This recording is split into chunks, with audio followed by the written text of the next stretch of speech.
The morning sun spilled softly through the tall, arched windows of the Jacksonville County Courthouse, casting golden lines across the polished floors. Dust motes floated lazily in the stillness, like forgotten truths lingering in the air. Outside, the city stirred with its usual rhythm, but inside courtroom 4B, time seemed to hold its breath. At the defendant's table sat Isaiah Hart, shoulders tense beneath the stiff fabric of his gray suit. His hands, broad and calloused from years of honest work, gripped the edge of the table like it might keep him from unraveling. His face was unreadable, but his eyes, dark, clear, and quietly afraid, betrayed everything. Next to him sat his older sister, Celina Hart. There was nothing flashy about her, no bold jewelry, no loud declarations, just a crisp black blazer, neatly braided hair tucked behind her ears, and a quiet composure that seemed almost unnatural in a room charged with judgment. Her presence didn't demand attention, but it refused to be ignored. She scanned the room with quiet precision, the murmur of whispers in the gallery, the prosecutor's smug half-smile, the narrowed eyes of the jury that seemed to have made up their minds long before the first word was spoken. It wasn't the first time she'd seen that look, and she doubted it would be the last. The heavy oak doors creaked open. A hush fell over the room. Judge Gregory Vaughn entered, robed in authority, his face etched with a sharp, seasoned smugness. He was a man who had spent decades behind the bench, and every step he took seemed to say, "This is my kingdom." His expression flickered the moment his eyes found Celina, just long enough to register her, categorize her, and dismiss her all at once. He took his seat with a sigh that barely masked his disinterest. "Let's get this over with," he muttered. No one was surprised. Everyone had heard of Vaughn, his rigid rulings, his tone-deaf lectures, his habit of looking through people rather than at them. But to see it in person? It was like watching a man play God in a courtroom built more for appearances than justice. The bailiff's voice rang out. "All rise."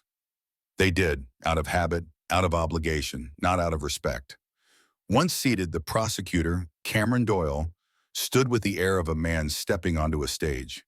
He adjusted his tie, flashed a quick glance toward the jury, and began his opening statement like he'd rehearsed it in front of a mirror. "Ladies and gentlemen, the facts are simple," Doyle declared. The defendant, Isaiah Hart, was pulled over during a routine stop and chose to resist a lawful order. What followed was a clear and deliberate refusal to comply with law enforcement. Celina sat motionless, her eyes fixed forward, but her pulse thudded in her throat. She had watched the footage, again and again. She knew what it showed. Isaiah being pushed, shouted at, thrown to the ground, no raised fists, no aggression. Just a man blindsided by a system that saw him as a threat before he even spoke. Doyle continued, carefully omitting the part where the officer escalated the situation, carefully skipping over the moments of hesitation that Isaiah had shown. The story was being rewritten in real time, and the audience, the jury, was nodding along. The judge watched with a faint smirk. Finally, the prosecutor took his seat, and the room turned its attention to the defense. The young attorney representing Isaiah stood, nervous, ill-prepared. He fumbled with his notes, his voice barely more than a whisper. His words, though true, fell flat against the courtroom's high ceilings. Celina's jaw clenched. She had promised Isaiah she would let the lawyers handle it. She had promised not to intervene. Not yet. But with each passing second, it became clearer.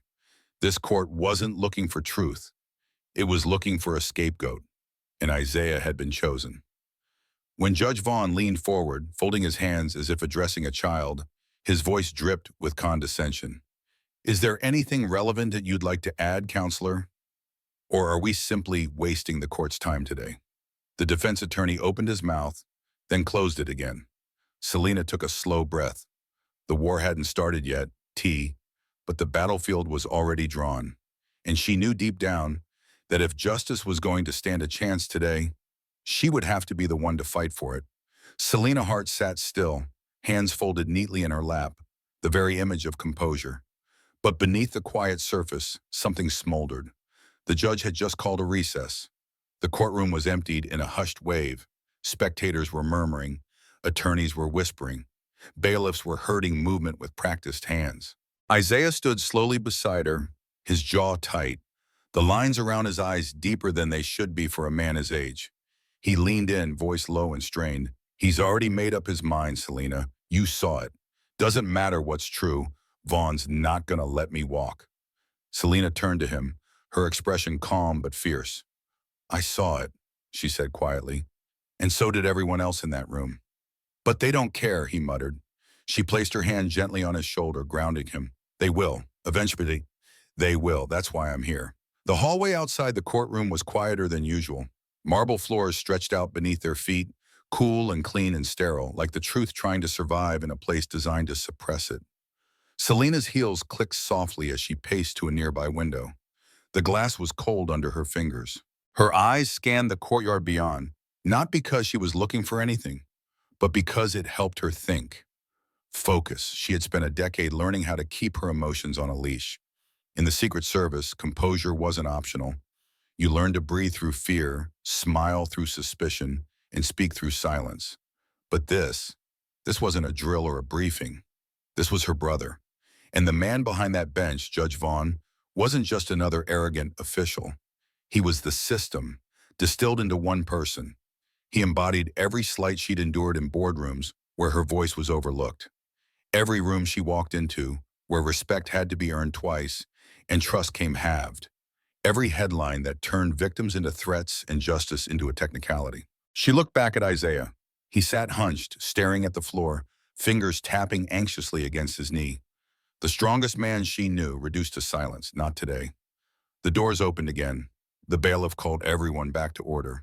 As Celina and Isaiah re-entered the courtroom, the shift in energy was subtle but real. People noticed her now, not in awe but in tension, the way animals sense a coming storm. She sat down wordlessly beside her person. This time she didn't fold her hands. Judge Vaughn returned to his bench, robe flowing like an outdated symbol of authority. He glanced at Celina, that same amused gleam in his eye, the kind that came from underestimating someone he thought he already understood. Miss Hart, he said dryly, you were listed as a character witness. I presume you'd still like to testify? Celina rose. Yes, Your Honor. The judge leaned back in his chair. Make it quick. We deal in facts here, not feelings. A few chuckles floated from the back row. Celina stepped forward. Her stride was deliberate, her posture straight, not to appear proud, but to make it unmistakably clear. She was not someone to be dismissed.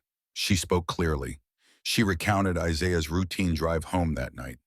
The flashing lights in his rearview mirror, the officer's escalating tone, the shove, the weapon was drawn, the panic. But each time she tried to elaborate, each time she reached for context, the judge cut her off. We don't need a narrative, Miss Hart. Stick to what you saw, not what you assume. Your personal opinions on policing are not admissible. Celina held her tongue. Barely.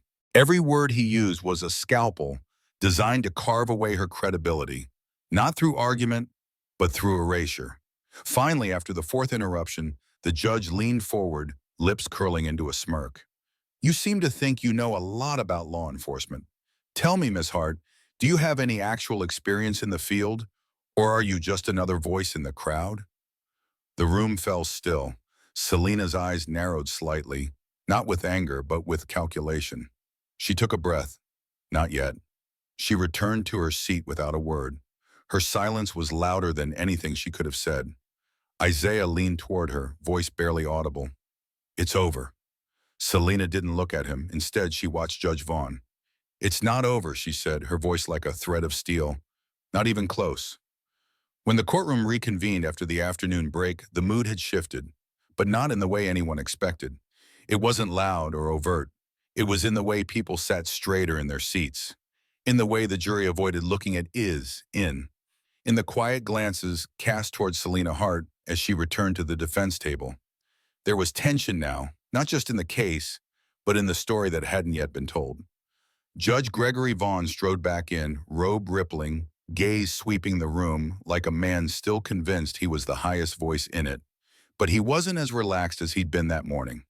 His fingers tapped once, then again, against the wood of his bench, not rhythmically, restlessly. He cleared his throat. We'll proceed with closing arguments. The prosecutor, Cameron Doyle, didn't hesitate. He stepped forward, confident, charismatic, his voice smooth and projected. What we have seen today is a defense built on distractions, he said. Character appeals, emotional anecdotes, personal grievances. He glanced pointedly at Celina. But the law isn't about feelings, it's about actions. Mr. Hart resisted arrest. That is the charge. That is the fact. Celina didn't flinch. She didn't speak. Not yet. Doyle wrapped his closing argument with a flourish, the kind only men who'd never had to fight for their credibility could afford. Then, with the judge's nod, he returned to his seat, certain of victory. The judge looked to the defense table. Does the defense have any final remarks before we close this circus? The young attorney hesitated, looking helplessly toward Celina. And that's when she stood. Her voice was calm.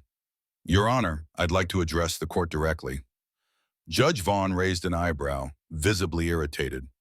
Miss Hart, I've been exceedingly generous with your time today. With all due respect, she replied, what I have to say is both relevant and necessary. The judge sighed dramatically as though granting a favor to a child who didn't know better. Fine, but make it quick. Celina stepped forward, no notes, no theatrics, just the quiet power of someone who had been waiting for exactly the right moment. The room fell into silence. I came here today as a sister, she began, as someone who watched my brother be misjudged and misrepresented. But I also came here with experience, with knowledge, and with the burden of watching too many courtrooms just like this one treat truth as an inconvenience. She paused, letting the words settle like dust on marble. Earlier, Your Honor asked me what qualifies me to speak so confidently on law enforcement procedures. Her hand slipped into her blazer pocket. I'd like to answer that. In one motion, she pulled out a slim, black leather badge holder and flipped it open. The courtroom gasped. Inside, gleaming under the overhead lights, was a silver and gold badge, unmistakable in its shape and authority. My name is Special Agent Celina Hart, she said evenly. I have served with the United States Secret Service for the past 12 years. The silence cracked wide open. Gasps, whispers, and stunned expressions rippled across the room like waves after a thunderclap. The prosecutor's jaw tightened. The defense attorney stared at her like he'd just seen a miracle. But the judge, Judge Vaughn, froze. The smirk on his face vanished. His eyes locked on the badge as though it might physically burn him. Celina continued, her voice still controlled, but now it carried weight, real weight. I have conducted federal investigations, coordinated security for sitting presidents, and responded to high-level threats both domestic and abroad. And I've done all of it while upholding the very laws this courtroom claims to represent. She let that hang in the air. So when I tell you that I know what I saw in that video, that I know how excessive force looks, how escalation works, and how power is abused, you don't have to take it as opinion. It's expertise. The judge opened his mouth, but no sound came, and Celina smiled, just slightly. So now, Your Honor, if you still believe I'm here to waste your time, I suggest you say it, for the record. He didn't. He couldn't. And for the first time all day, the courtroom belonged to her. The silence that followed Celina Hart's declaration lingered like fog. Dense, disorienting, inescapable. Judge Gregory Vaughn sat motionless behind the bench. His jaw clenched, his hands folded so tightly that his knuckles whitened against the polished wood. For years, he had wielded authority like a blade, quick to cut, slow to reconsider. But now that authority felt brittle, as if the very weight of Celina's presence had exposed the cracks he had always managed to hide behind protocol and posture. She returned to the defense table slowly, her badge still visible in her hand. She didn't slam it down. She didn't need to. She placed it deliberately on the table in front of her brother. It glinted under the courtroom lights like a declaration in itself. This isn't just personal.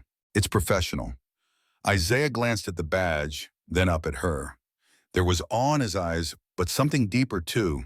Relief, maybe even hope. He hadn't known, not fully, not until now. Judge Vaughn cleared his throat, voice brittle. Agent Hart, while your credentials are impressive, I remind you this courtroom has rules. Emotional appeals do not override the law. Celina didn't blink. And yet, Your Honor, emotion seems to be the only thing fueling the prosecution's case. A ripple of murmurs fluttered through the gallery. Vaughn raised his gavel, but the sound it made when it struck the bench was hollow. No longer a symbol of order, just a man clinging to relevance. The young defense attorney stood slowly, emboldened now. His voice didn't shake this time. Your Honor, he said, we move to reintroduce the video evidence into the record, as well as sworn statements from witnesses that were previously dismissed. Vaughn hesitated.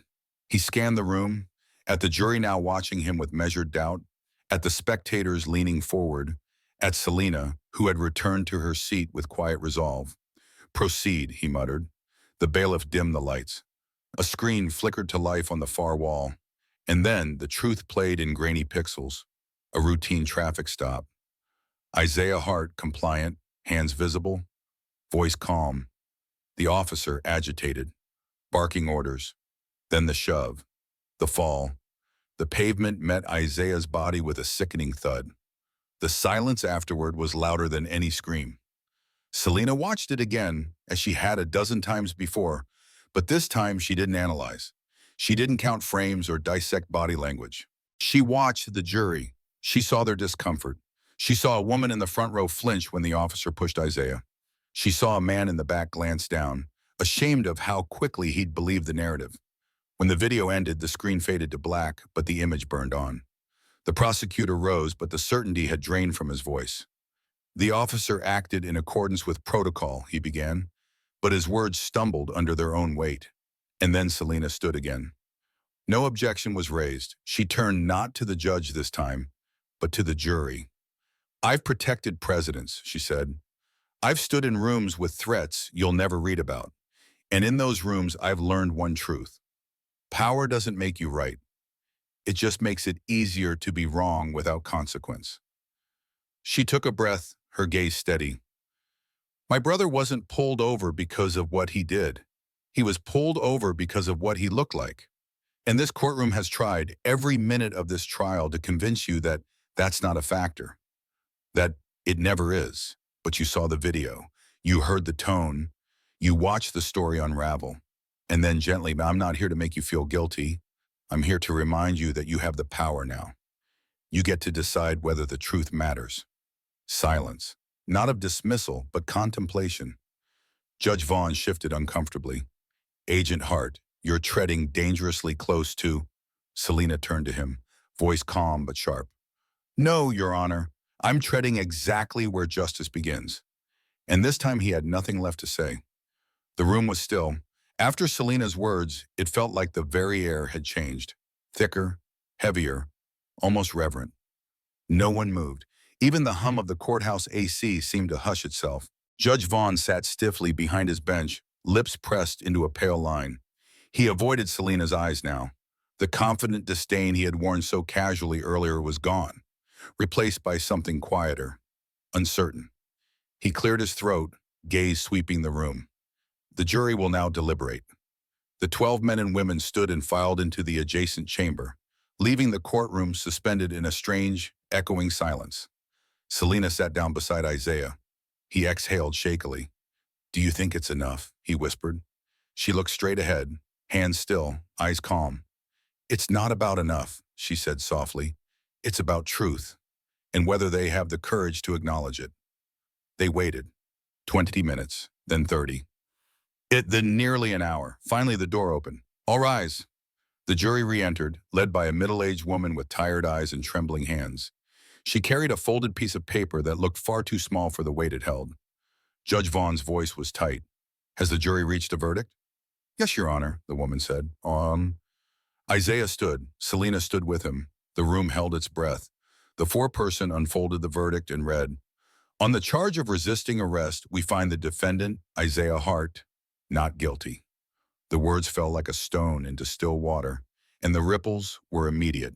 Gasps, murmurs. A sob stifled somewhere in the back. Isaiah swayed slightly, and Celina placed a steadying hand on his arm. His shoulders collapsed in relief. Judge Vaughn banged his gavel, but the sound was empty, less a declaration of control than a tired habit. The defendant is free to go. he said sharply. This court is adjourned. He rose and exited quickly, not daring to look back. The gallery erupted. Reporters reached for their cameras. Supporters whispered praise.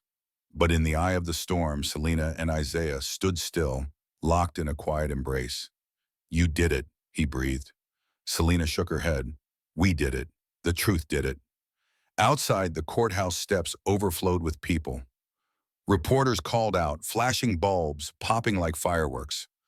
Celina answered only one question. What comes next, Agent Hart? She paused. And then, with perfect clarity, what comes next is the work. Because justice is a door that doesn't stay open on its own. Message truth only has power when someone dares to speak it, and someone else is brave enough to listen.